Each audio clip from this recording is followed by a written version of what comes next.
All right, so it's First Kings 10 this morning in our walk through First and Second Kings. This chapter makes me uncomfortable when I read it, and because it doesn't end well.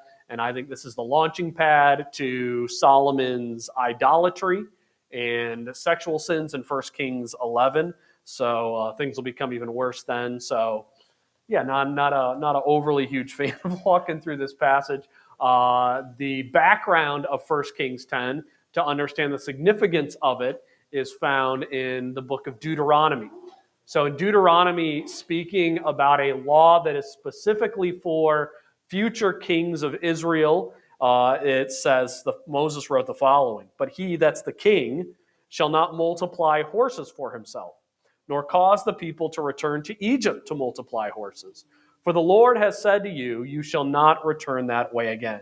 Neither shall he multiply wives for himself, lest his heart turn away, nor shall he greatly multiply silver and gold for himself."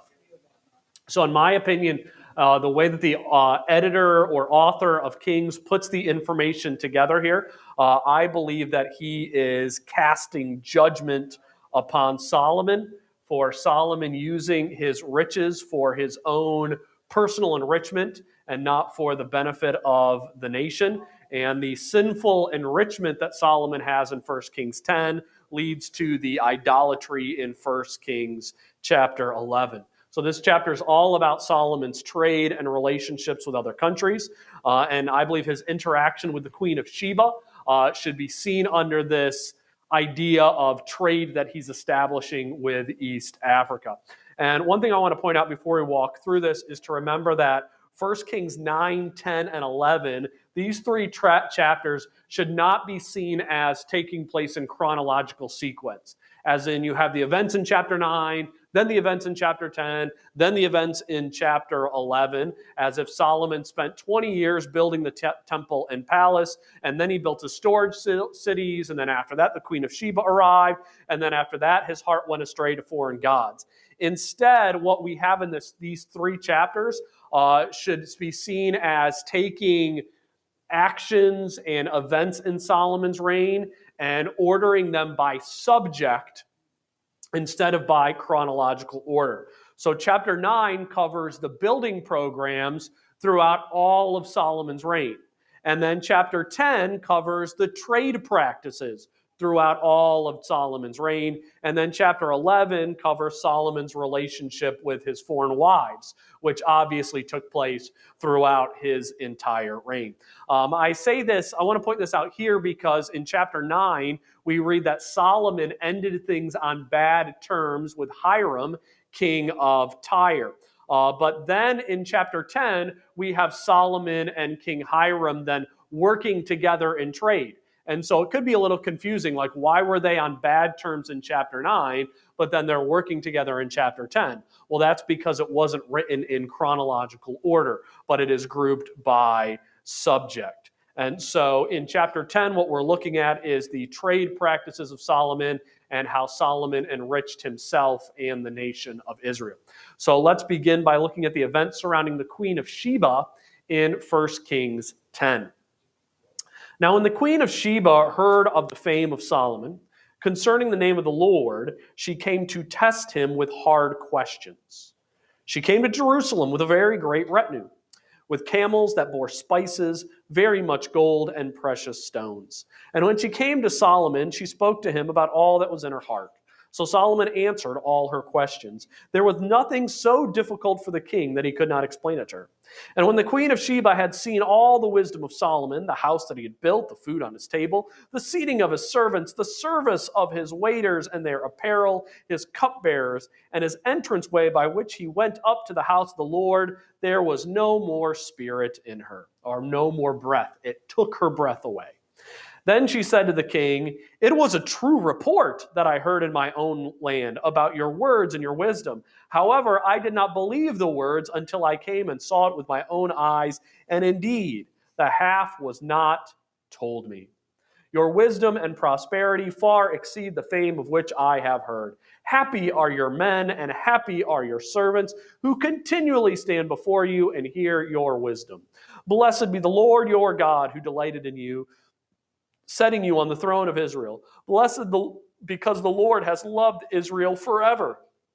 Therefore, he made you king to do justice and righteousness. Then she gave the king 120 talents of gold, spices in great quantity, and precious stone.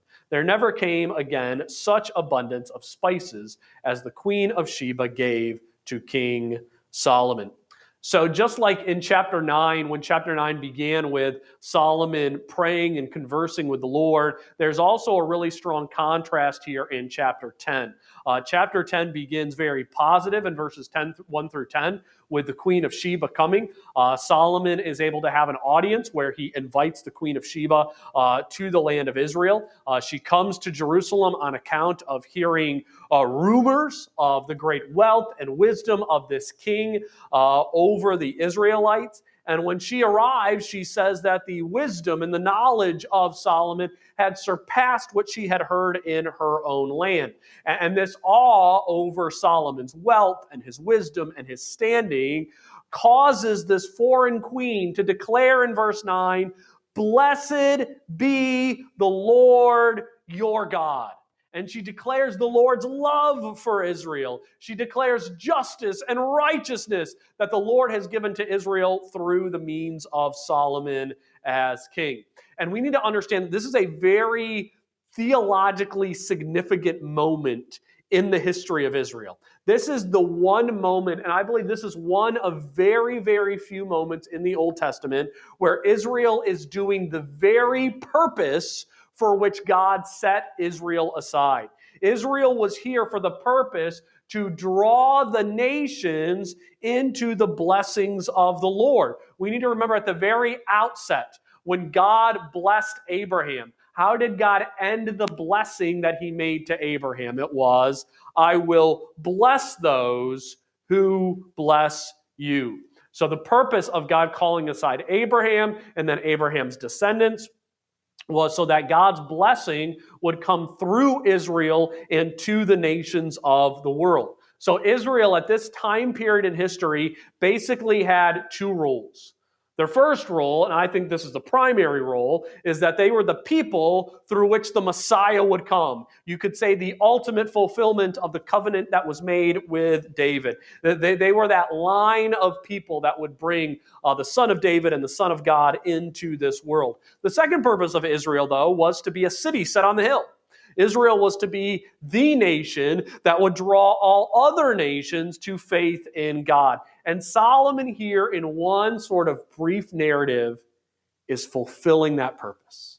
And ideally, this should have become the pattern in Israel's history. And that is, Israel walks in God's wisdom, Israel walks in God's blessing, and in turn, they point the nations to the worship of the Lord. And in turn, what will happen to Israel if they lead the nations to the worship of God? Israel will in turn be blessed, because Solomon is blessed as the Queen of Sheba gave him 120 talents of gold, which I don't think is meant to be seen as a coincidence. It just happened to be the same amount of money that Solomon and Hiram got in a fight over and led to Solomon giving cities in the land of Galilee up to Hiram because of that quantity of gold. I think there's a little wink to say, man, if Solomon could have just waited for the Queen of Sheba to arrive to receive that gold from her, as he was a blessing to the nations, he could have received that 120 talents as a gift instead of giving up territory in the land of Israel to a foreign king. So God blesses Solomon through wisdom and grace that Solomon should receive as a result of the Abrahamic covenant. And then we have Solomon receiving even more blessings through the spices and the precious stones. There's multiple references to spices here in these 10 verses. And as those living in southern Louisiana, we know how important and how valuable spices should be seen that we put in our food. And on a historical note, some people have looked at this and been like, look at the quantities of materials that are exchanged between these two kings. Surely this is an amount of money that is just too lavish, beyond anything that could have happened. Well, it turns out that the amounts that are discussed here in this section between the Queen of Sheba and Solomon, they also fit other financial amounts in other historical narratives from other empires during this time and shortly thereafter. So this is not an obscene amount of gold or spices or ivory or so forth. We see similar types of descriptions written when it talks about the kings of Assyria receiving tributes from other nations. So what it really looked like during this time period is that there was gold out there, and the kings of the nations were just stockpiling massive amounts of wealth and spreading it from nation to nation. And it should also be understood that Solomon is not receiving these gifts for free, but he's giving her gifts as well, which is really what we should be seeing here is the establishment of trade that's taking place between Israel and East Africa during this time period. And that's what I believe verses 11 through 15 jump into, is showing that what happens with Solomon and the Queen of Sheba at this point establishes trade that's going to take place between three different nations that we have in verses 11 through 15. Also, the ships of Hiram, which brought gold from Ophir, brought great quantities of almug wood and precious stones from Ophir.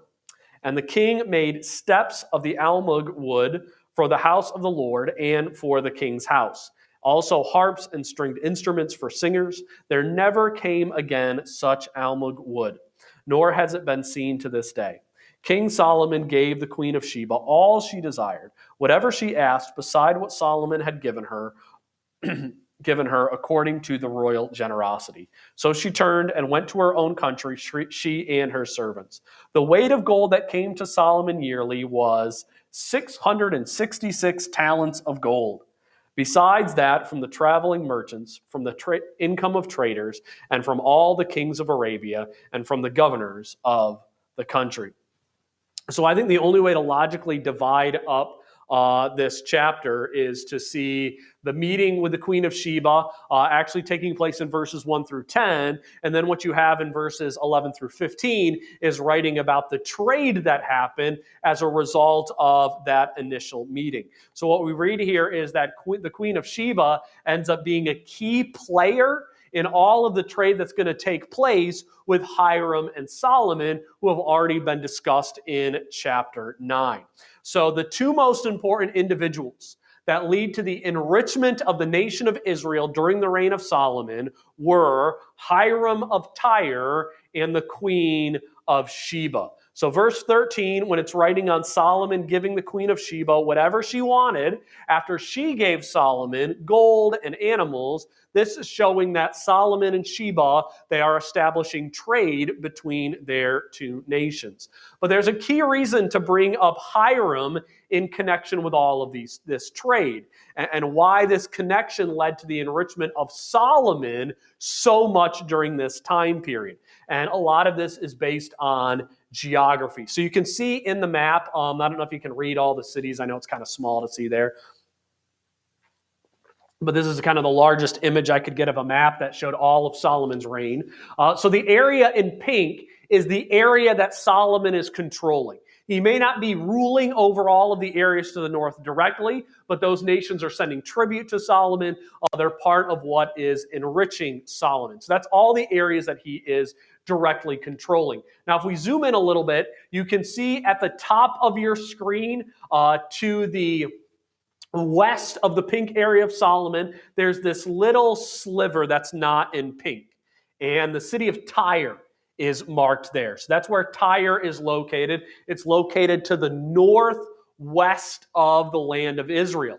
And then if you look to the bottom of the screen, you see located one city that is mentioned on the top of the Red Sea. And let me make sure I got it on the map there. I can't see it on mine. Yep, there we go. Ezion-Geber, right on the bottom of the map there. So Ezion-Geber was where ships would leave to go from Israel down into East Africa. That would be the route that they would take to get down there.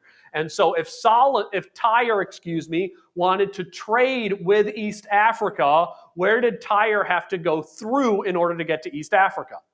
They'd have to go through Israel. Israel was right in the way because at this point in history, nobody's sailing all the way around the coast of Africa to get to East Africa. The only way to get there is to go through Israel, which that means then is that Solomon is put in the key location to dominate the trade that will take Assyria, Babylon, Tyre, all of that. If they want the goods of East Africa, where do they need to go through first?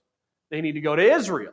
That means that every time goods would go to all of those nations to the north, who would get a little chicka change from that trade that's going to the north? Solomon would always benefit from this. So that this is saying is that Solomon, Israel is in this ideal location so that anytime the Queen of Sheba or lands of East Africa made profits from the nations in the north, who would profit? Israel, because they're in the middle. Every time the nations from the north wanted to profit from the lands in East Africa, who would profit? Israel, because they're right in the middle. So Israel's in this ideal location to just have these tons of profits from all of these nations. This is why Solomon ends up collecting an extreme 666 talents of gold a year. And it's kind of like, why are you writing 666 talents? I know that number from somewhere else in the Bible. It seems a little interesting that it shows up here.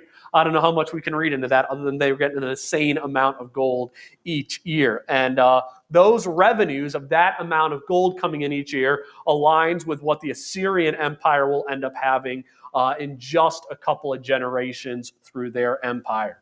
So Solomon has this ideal location to enrich Israel, which really shows us that if Israel could have just kept their game together and remained one united nation and had become a center of trade, they really should have been the economic force for generations, all the way up until the time of Jesus Christ. But sadly, their own idolatry and infighting did not allow that to happen. And then we see what happens, though, when Solomon got all of this wealth, all of this gold going into his nation. I would say that he got gold sick in verses 16 to 21. And King Solomon made 200 large shields of hammered gold. 600 shekels of gold went into each shield. He also made 300 shields of hammered gold. Their minas of gold, 3 minas of gold went into each shield. The king put them in the house of the forest of Lebanon. Moreover, the king made a great throne of ivory and overlaid it with pure gold. The throne had 6 steps, and the top of the throne was round at the back. And there were armrests on either side of the place of the seat, and 2 lions stood beside the armrests. 12 lions stood there, one on each side of the 6 steps. Nothing like this had been made for any other kingdom. All King Solomon's drinking vessels were gold, and all the vessels of the house of the forest of Lebanon were pure gold. Not one was silver, for this was accounted as nothing in the days of Solomon. So I actually find this to be one of the saddest passages in all of the Bible. Solomon collects this insane amount of gold for himself. He could have used this gold to fundamentally change the nation in ways that lasted for generations. I mean, think about it. Solomon could have funded the writing of thousands of copies of the law. Solomon could have built various means to deliver fresh water all throughout the land of Israel. But what does Solomon choose to do with so much of that gold?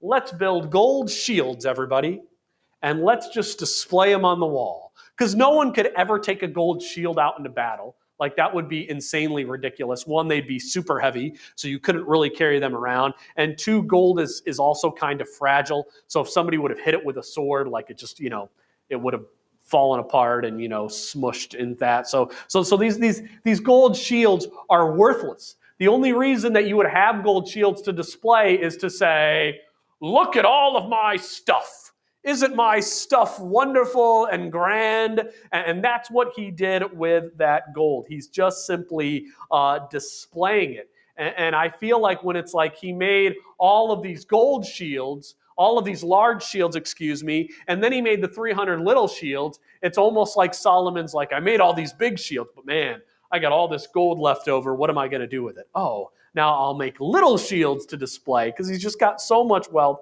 He doesn't even know what to do with it. And then you have his throne. Oh man, his throne is just ridiculous.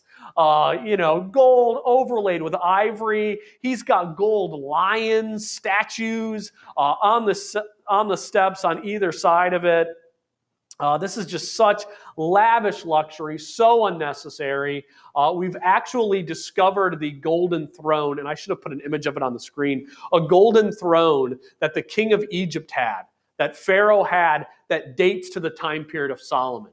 So the same gold throne that Pharaoh had during this time period, and you look at pictures of that throne, and you compare it to the description of Solomon's throne here, and Solomon's throne is so much grander, so much better than the throne of Pharaoh in Egypt. So it's like Solomon is wasting so much more money than Pharaoh did on his own throne that it's just like ridiculous. And then the whole writing about drinking vessels. All your cups have to be of gold because silver is of no value to me. I just see this as just a strong condemnation in light of what Deuteronomy wrote, and also in light of what Jesus would say about wealth during his ministry. Just an extreme waste of the money that Solomon has. One of the things I always appreciate listening to Dave Ramsey, if any of you guys have watched or listened to Dave Ramsey's advice on money, one of the things that Dave Ramsey is always consistent on teaching is we don't want to be slaves to our wealth. The reason we want to accumulate wealth and we don't want to be debt is so that we can be free from debt and so that we can have money so that we can do good things with our money. But Solomon takes this wealth and he just wastes it on himself, uses it to hang all of these shields that are on the ground. And one of the things I appreciate in our church is that we have multiple people in our church who I know that are in good financial health. And if somebody is in need, they would, drop money on a heartbeat to help that person that is in need. And that's what we want to do with our finances. And we see the opposite with Solomon doing this as he is wasting his wealth. And then things just, I think, kind of get a little worse in the rest of the chapter. Verses 22 through 27 says, "For the king had merchant ships at sea with the fleets of Hiram. Once every 3 years, the merchant ships came bringing gold, silver, ivory, apes, and monkeys. So King Solomon surpassed all the kings of the earth in riches and wisdom. Now all the kings of the earth sought the presence of Solomon to hear his wisdom, which God had put in his heart. Each man brought his present, articles of silver and gold, garments, armor, spices, horses, and mules, at a set rate year by year. And Solomon gathered chariots and horsemen. He had 1,400 chariots and 12,000 horsemen, whom he stationed in the chariot cities and with the king in Jerusalem. The king made silver as common in Jerusalem as stones, and he made cedar trees as abundant as the sycamores which are in the lowland." So here we just read about Solomon accumulating more wealth. There's silver, there's ivory, there's apes, there's monkeys. All of it together made Solomon the wealthiest man in the world. And his wealth that he had attracted the kings of the world.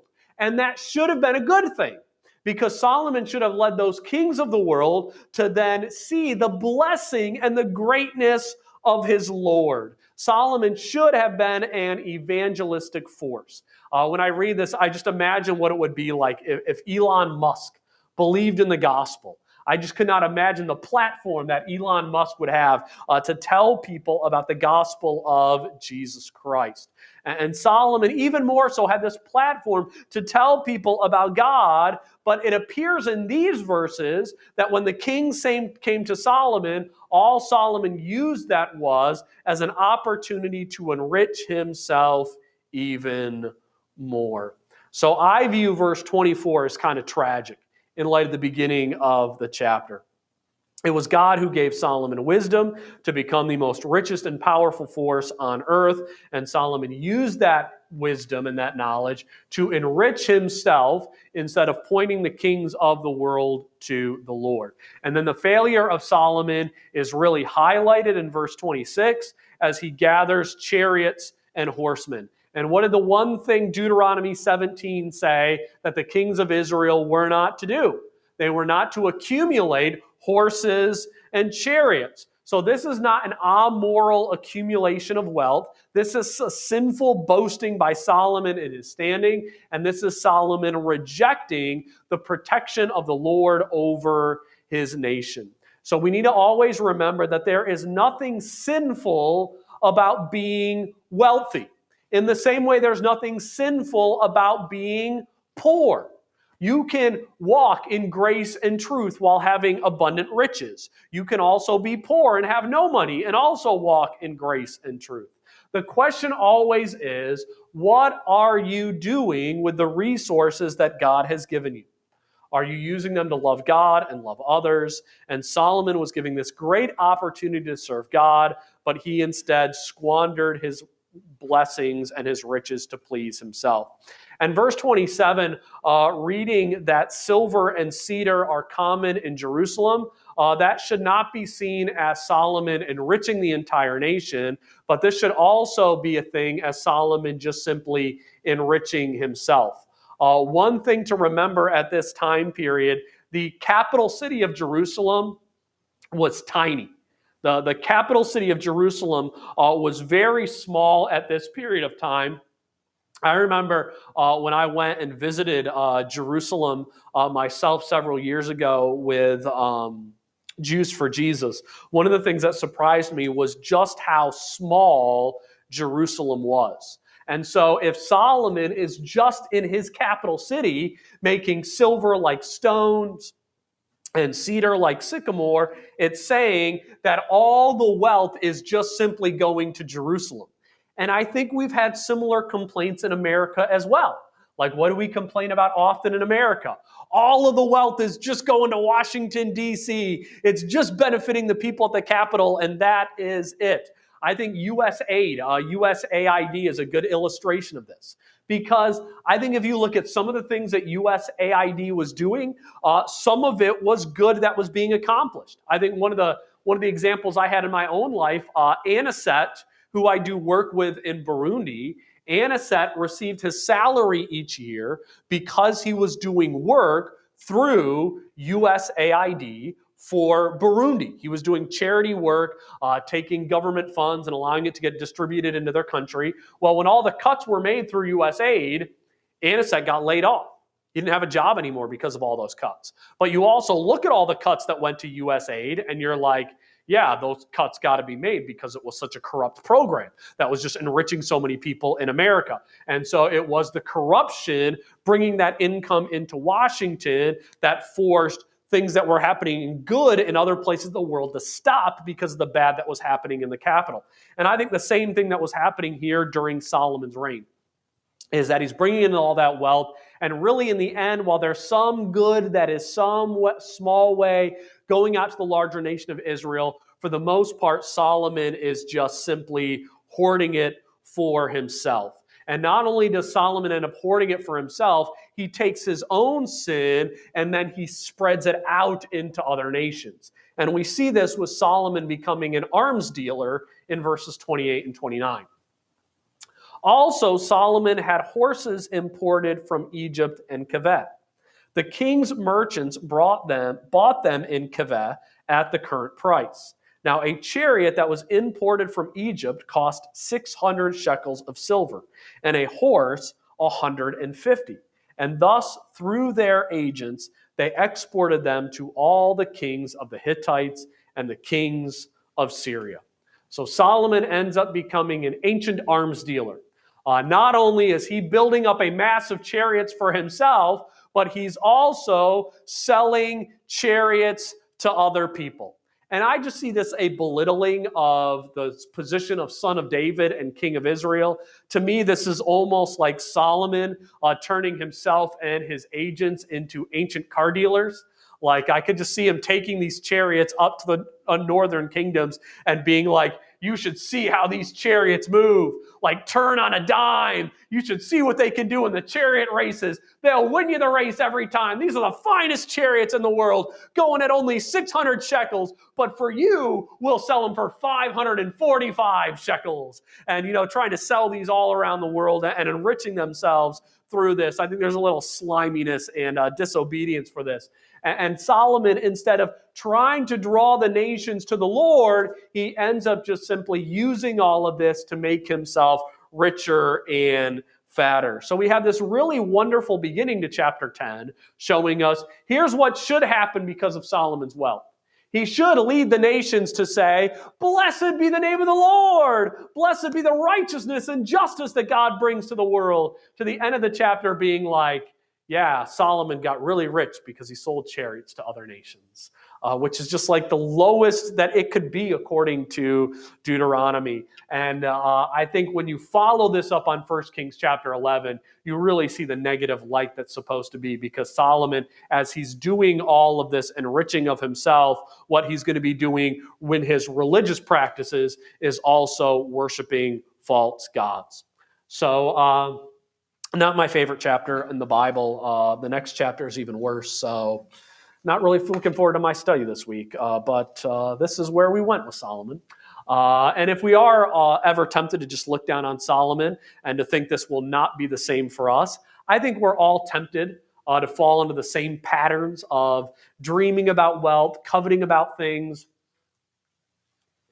wanting to spend our money on useless things. I mean, I fell into this sin while I was writing this Bible study this week.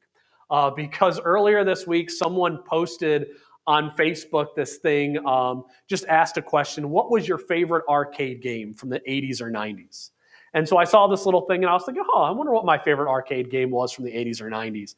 And so I went and looked at another thing that had a list of all the best arcade games, and I was looking at all the old ones from back then and trying to decide, what was my favorite one from when I was 10 years old. And then after I was doing that, I was thinking, what would be cool? If I could own all of those arcades. And then I'm looking at people selling all these arcades on eBay and Facebook Marketplace, and thinking about how cool it could be in my own house if I could have a wall of arcades from when I was a kid in my house. And then I was thinking, after I was looking at that, man, that's just like Solomon displaying shields on his walls. I am no better than he is. I'm glad that God has not given me thousands and thousands of dollars to waste on arcades, because that's what I would probably do with all of that money, is just waste it. So in some ways, we should be glad we don't have the wealth of Solomon, because we'd probably end up doing a lot of the same things that he did.